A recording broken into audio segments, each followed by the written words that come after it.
Hello everybody, welcome back to the I Review Your Pokemon series. And in this episode, we are reviewing one of the Pokemon that we've talked a lot about on this channel, an extensive amount, and that is Trico.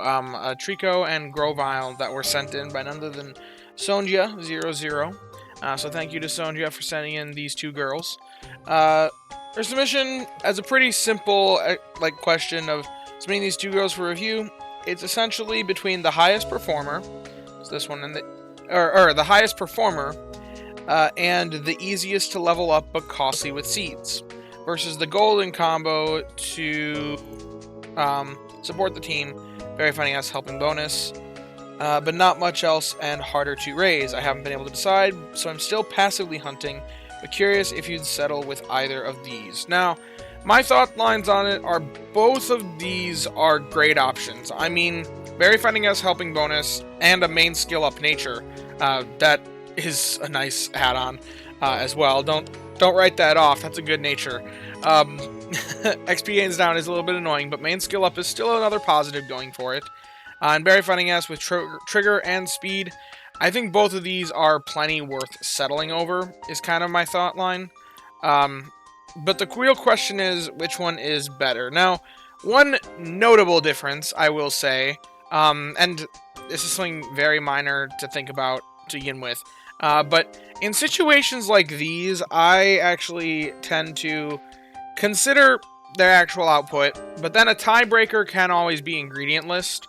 And I would like you to notice, can you make more good usage out of the leeks, or would you make more good usage out of the coffee? Now, Sceptile, consider that the very bottom, but if after my analysis here, it all comes out to be a tiebreaker, go back and consider which ingredient list you think you can use better.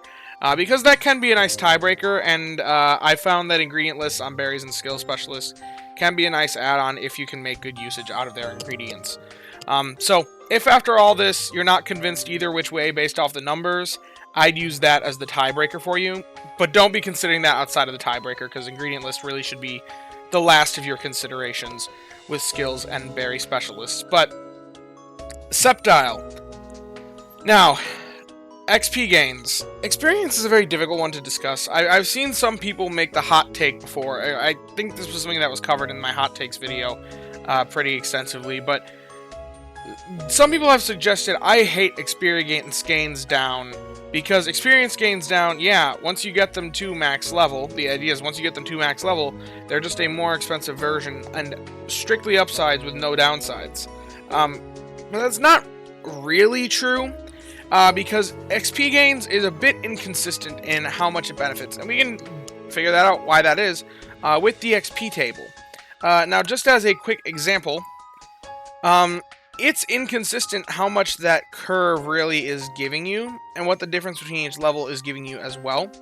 And also, each level isn't necessarily just 1% strength, so like, it's not like you're operating at 20% less productivity. It might be that way at certain levels, but like, going from level 1 to level 2, whether you have a neutral nature, takes 2 candies.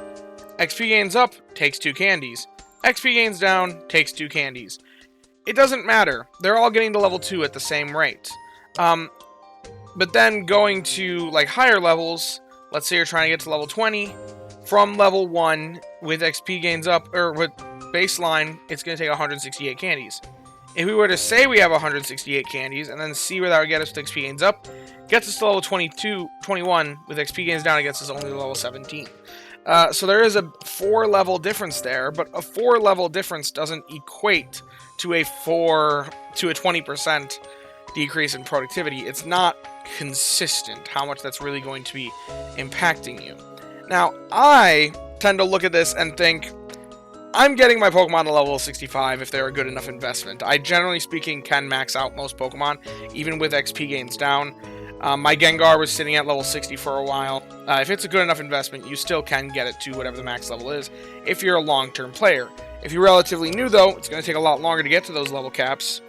But you still have your own level caps that you'll be hard gated on because of the system for needing different research ranks to increase the max level.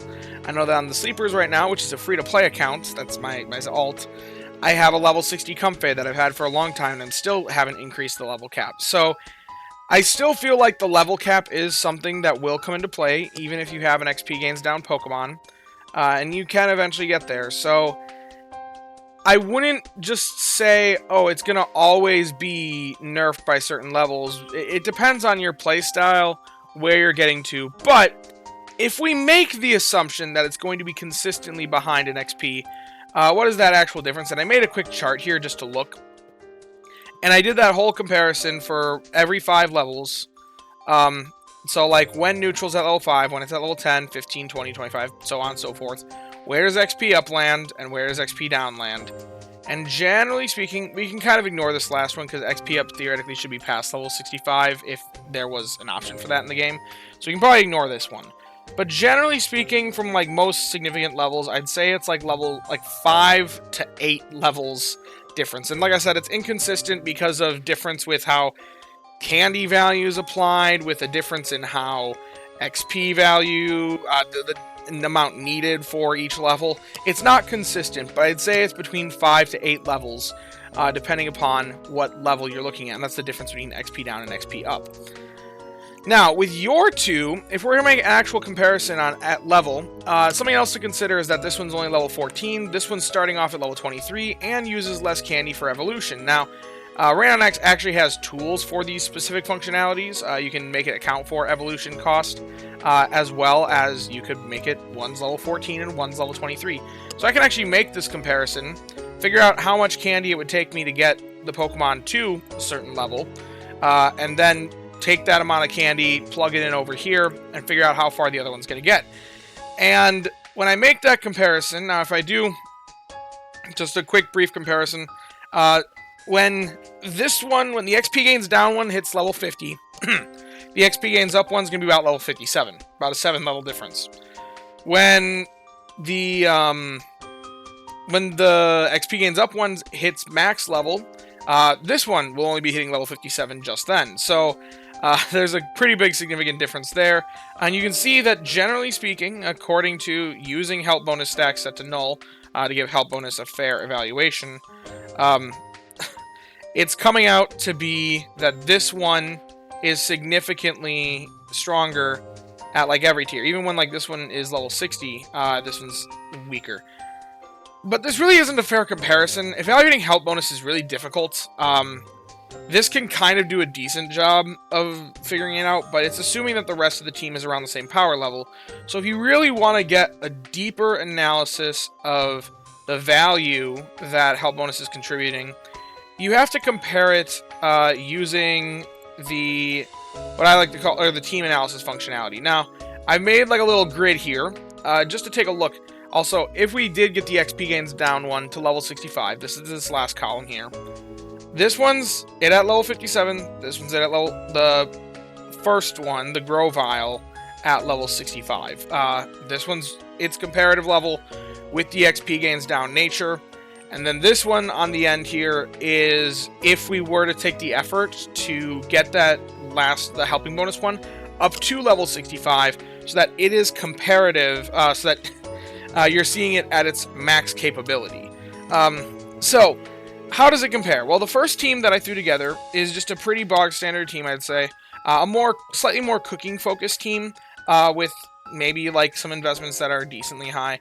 I used Pokemon that are in my box and maybe just leveled them a little bit differently. But you can see that on a cooking focused team, the first one actually does better than the one with helping bonus. Now, this is because cooking focused teams can take less advantage of helping bonus because they're worried about meeting certain thresholds for productivity and then just maybe overproducing or rotating. Now, having the help bonus one will allow you to rotate these Pokemon off more often if you are a more mono-focused player or more into team rotation, because they will be operating at 5% faster. But are you checking the app enough to really take advantage of that 5% boost?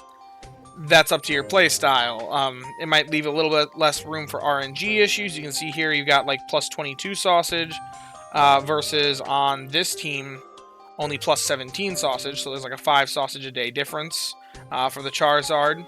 So it does make it so that you can more confidently make your meals. It also makes it that your healing's a bit more reliable. We check here 7.3 procs per day for healing versus on this Gardevoir 7.67. It's making your healing more reliable. That's also some value added by helping bonus. But if we look at the average numbers for a day, even when you get the helping bonus one to level 65, the comparison shows that the help bonus one is just always worse, because cooking focused teams take less advantage of helping bonus, generally speaking, if you can meet those thresholds anyway. Now, I want to talk about generalist options. Now, when it comes to generalist teams that aren't really focused on cooking and just kind of throw everything in the pot, there's another question about which one's going to be better, the help bonus or the not.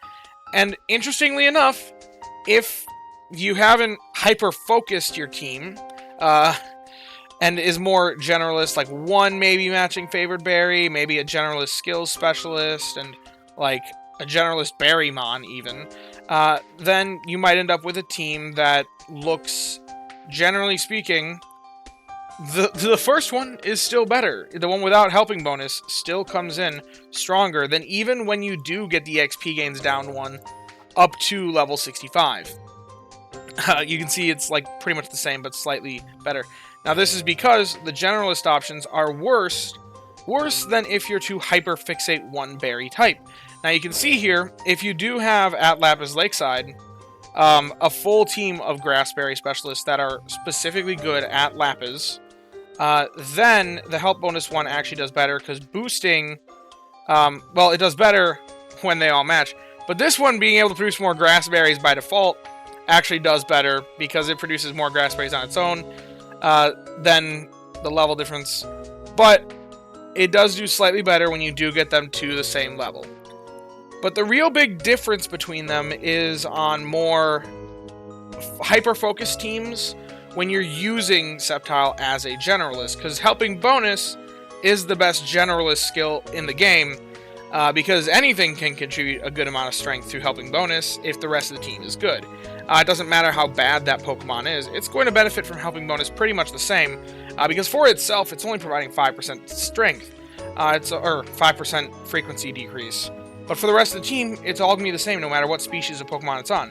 That helping bonus could be on a Persian, and it would still be boosting the rest of the team by the same amount. So because of that, it doesn't matter how strong the Pokemon itself is. The rest of the team's taking advantage of that. And if, in this case, Sceptile itself isn't really that strong, it's still pretty strong. I mean, if we look here, it's still producing 140,000 strength per day. That's not insignificant, but it's less than in the other comparisons where the grass berry is actually coming into play with matching favored berry. So, in this case, though, we're at Old Gold Power Plant. It doesn't match favored berry. The other Pokemon on the team are contributing way more strength than what the Sceptile itself is.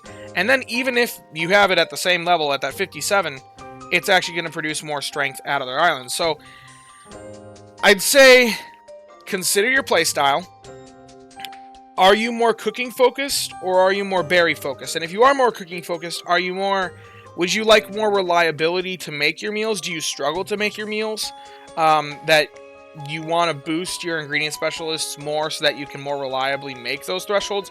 Or are you if you're reliably cooking the meals and don't struggle to meet those thresholds, then I'd say the non-helping bonus one is probably better because it plays more into that playstyle.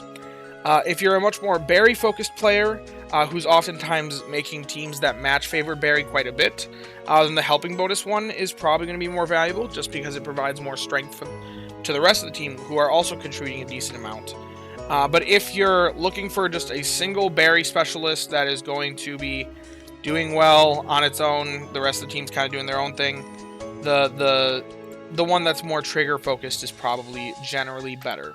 Additionally, they both have their own expenses in their own ways. This one takes 2 sub-skill seeds and an extra main skill seed since it's already evolved once.